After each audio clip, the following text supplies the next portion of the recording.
Judge ngay ba na ipa Dakabha Bangala de blang Ngalek men le subha Bakilo Ki jo sahay kum no pate menta Kadut kadar baru kalaring lut Nong tre belajong ipa Kia biang badia dablu Ngan lek pai no shai pa Ngan lek pai no shai pa Ba menta ngala tip sisa Nai pa ngala sakma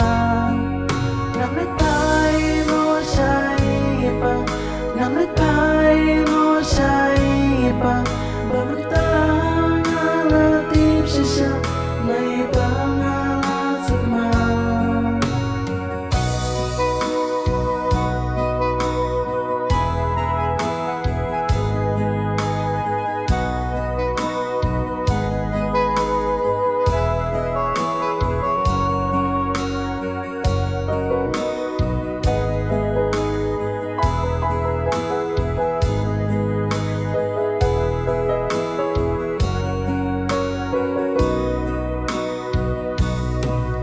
Aku mau kekane mentah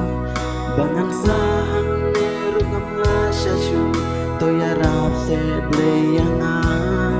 Halamar wengas yo Pambang narsyu Ngan pai no syaying ipa Ngan pan mapan ngan ong ya iartat Ngambit syu bapin kot kun Kot yang akong ya nong belah Ngan lek pai no shai pa Ngan lek pai no shai pa Ba menta ngala tip sisa Nai pa ngala sakma